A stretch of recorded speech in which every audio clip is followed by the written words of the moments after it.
विकोर उसकी बात सुनते ही जड़ हो जाता है। उसकी कलाई अब भी उसकी पकड़ में है। धीमी भारी आवाज में वो पूछता है, नाइट हाउंड ने किसे मारा? सिंक्लेयर की आंखें भर आती हैं, होंठ कांपते हैं और आंसू गिरते हुए वो कहती है, बार्थोलोम्यू, बुर्जवा फैमिली का पेट्रियार्क। वो सीधे वाइकर की आंखों में देखती है।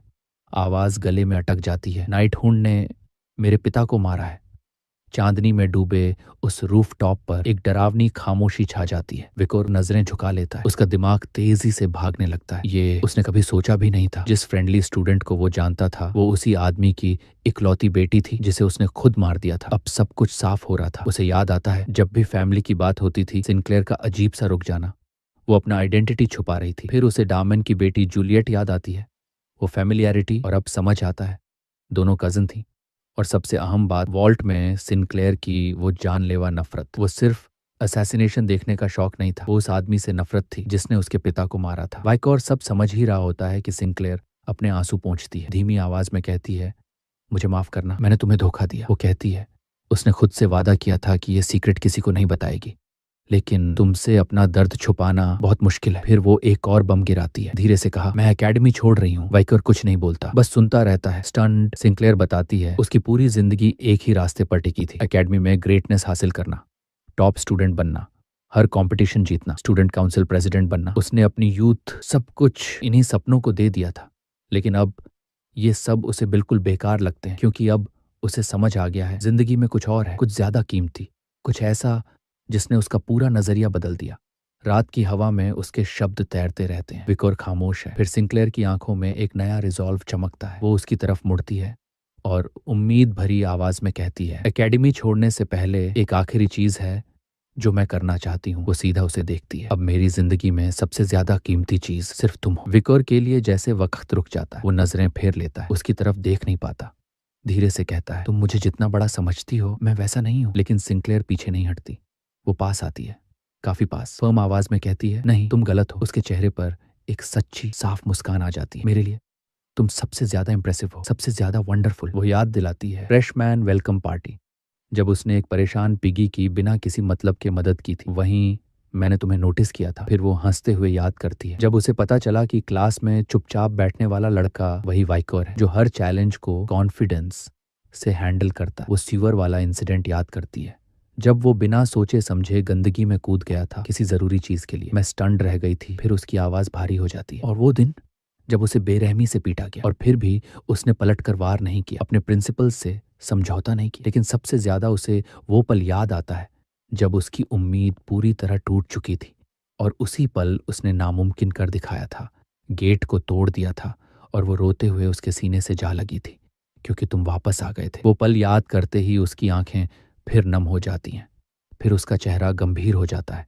वो वापस उस दर्दनाक सच्चाई में लौट आती है। धीमी आवाज में कहती है, उस रात एक और बात थी, जब नाइट हाउंड ने उसके पिता को मारा। डोलोरेस वहीं थी। उसके शब्द कांपते हैं। वो उसके साथ थी, स्पष्ट था, वो साथ काम कर रहे थे। उसकी आंखों में गहरी पर्पल रोशनी चमक उठती है, दर्द और बिट्रियल से भरी। मैंने डोलोरेस पर किसी भी अपर क्लासमैन से ज्यादा भरोसा किया था। अपने पिता के कातिल के साथ उसे देखकर उसका सब कुछ टूट गया था। अब वो खो चुकी थी। लेकिन फिर वो वाइकर की तरफ देखती है, आंखों में डेस्परेट उम्मीद, अब जिस पर मैं अब भी भरोसा कर सकती हूँ। एक गहरी सांस, वो सिर्फ तुम हो। सिंक्लेयर उसे याद दिलाती है उसके न्यूज़पेपर कॉलम्स, वो आर्टिकल्स जिनमें उसने नाइट हाउंड की खुलकर आलोचना की थी। वो पास झुकती है, आवाज में यकीन और टूटन साथ साथ, तुम उसे समझते हो, तुम जानते हो वो कितना वाइल है। उसकी उंगलियां कांपती हैं। मेरे पास अब बस तुम हो, इकलौते जो मुझे समझ सकते हैं। उसकी बात खत्म होते ही विकोर चुपचाप सुनता रहता है। फिर बहुत हल्की आवाज में सिंक्लेयर वो खड़ा होता है, चेहरा गंभीर। वो उसकी हालत समझता है, उसकी फीलिंग्स भी। पीठ उसकी तरफ करके वो अपना सबसे मुश्किल जवाब देता है, मैं अभी तुम्हारी कन्फेशन स्वीकार नहीं कर सकता। उसकी वजह गिल्ट से भरी है।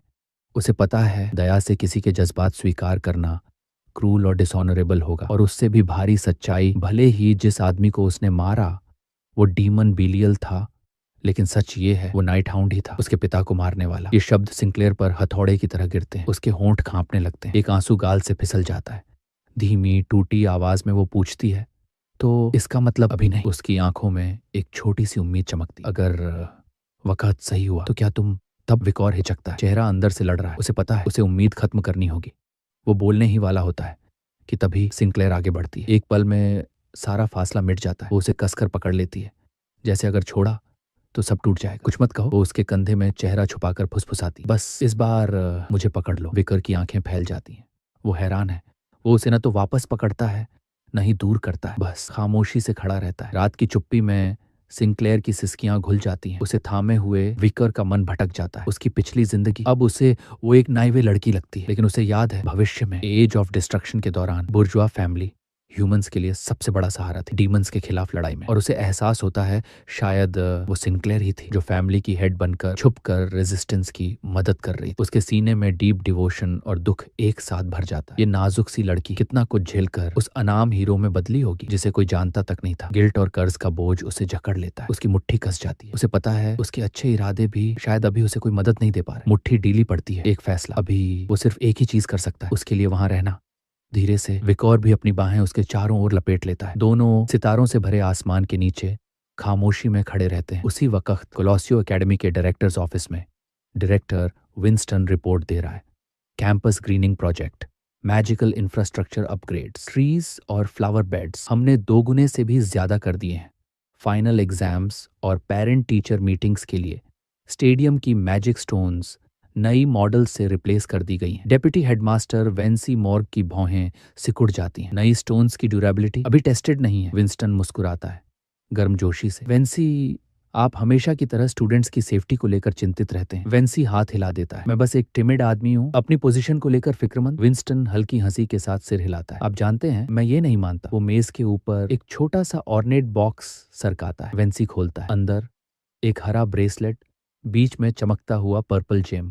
उसकी आंखें चौड़ी हो जाती हैं। विंस्टन समझाता है, ये एक स्पेशल की है, नई मैजिकल बैरियर्स को बाईपास करता है। स्टूडेंट्स इसे पहनेंगे तो सिक्योरिटी इश्यूज नहीं होंगे। वेंसी आर्टिफैक्ट उठाकर देखता है, मैजिक को महसूस करता है। मैस प्रोड्यूस हो सकता है, स्टूडेंट्स के लिए बन चुके हैं।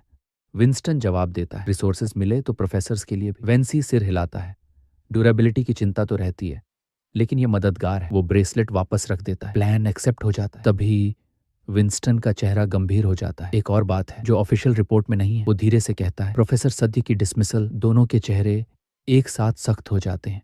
वेंसी भौहें चढ़ा लेता है। ये टॉपिक फिर से क्यों? उसकी आवाज में झुंझलाहट है। मुझे लगा था ये मामला खत्म हो चुका है। विंस्टन शांत लहजे में जवाब देता है, एक फॉर्मल कंप्लेंट दर्ज हुई है कैपिटल गार्ड के एक ऑफिशियल के खिलाफ, डेरेलिक्शन ऑफ ड्यूटी। बस यही सुनते ही वेंसी भड़क उठता है। डेरेलिक्शन? वो गुस्से से उछल पड़ता है। वो आदमी रिपोर्ट्स पर रिपोर्ट्स फाइल करता रहता है, लेकिन एक्चुअल पुलिस वर्क, सर्चेस, अरेस्ट्स, कुछ नहीं। वो मेज पर जोर से हाथ मारता है। उसने इंपॉर्टेंट सिक्योरिटी इंफॉर्मेशन तक खो दी। ये नेग्लिजेंस नहीं है। उसकी आवाज पूरे कमरे में गूंजती है। ये गार्ड की रेप्यूटेशन को गंदा करता है। एकेडमी की साख को इस पर सख्त एक्शन होना चाहिए। विंस्टन शांति से हाथ उठाता है, इशारे से उसे रोक देता है। मैं मानता हूँ पनिशमेंट जरूरी है। वेंसी तुरंत बोल उठता है, तो उसे फायर। लेकिन विंस्टन खिड़की की तरफ मुड़ जाता है, पीठ घुमाए हुए, आवाज सख्त। पनिशमेंट क्या होगा ये फैसला मैं करूंगा। कमरे में एक पल को सन्नाटा छा जाता है। फिर वेंसी फट पड़ता है, ये बकवास है, आप मुझे पूरी तरह इग्नोर कर रहे हैं। बस। विंस्टन उसे बीच में ही काट देता है। पीठ अब भी खिड़की की तरफ है। मीटिंग खत्म, आज के लिए आप जा सकते हैं। वेंसी का चेहरा गुस्से से लाल हो जाता है। वो बिना एक शब्द और कहे दरवाजा झटके से खोलता है और बाहर निकल जाता है। हॉलवे में चलते हुए उसका दिमाग उबल रहा है। अब उसे पूरा यकीन है डायरेक्टर विंस्टन कुछ बहुत बड़ा छुपा रहा है। उसे इस मामले से दूर रखने की कोशिश एक साफ वार्निंग है। वो तेज कदमों से आगे बढ़ ही रहा होता है कि कॉरिडोर में कुछ लोग रास्ता रोक लेते हैं। उनमें से एक पूछता है, जो चाहिए था मिला? भूरे जैकेट में खड़ा आदमी पर कॉलर के साथ वेंसी को एक फोल्डर पकड़ाता है। इसे देखिए। वेंसी फोल्डर खोलता है। अंदर एक हिस्टोरिकल रिपोर्ट। जैसे जैसे वो पढ़ता है उसका चेहरा सख्त होता जाता है। 35 साल पहले, एम्पायर की यूनिफिकेशन के थोड़े वक्त बाद, 47 नोबल फैमिलीज के हेडर्स द्वारा एक मैसिव कूप। रिपोर्ट खून से सनी है। इंपीरियल पैलेस पर इन्वेजन, हर तरफ मास्करे से। रिबेलियन नाकाम रहा। 47 में से 46 फैमिली हेडर्स को एग्जीक्यूट कर दिया गया और जो बचे उन्हें हाई सिक्योरिटी प्रिजन वैग में डाल दिया गया। वैंसी धीरे से सांस छोड़ता है। तुम ये रिकॉर्ड क्यों ढूंढ रहे थे? वो आदमी उसकी तरफ देखता है, आवाज भारी। क्योंकि मुझे यकीन है डायरेक्टर विंस्टन और प्रोफेसर सेडी दोनों का कनेक्शन है 44 रियर्स इंसिडेंट से। एम्पायर के इतिहास का एक बेहद खतरनाक चैप्टर।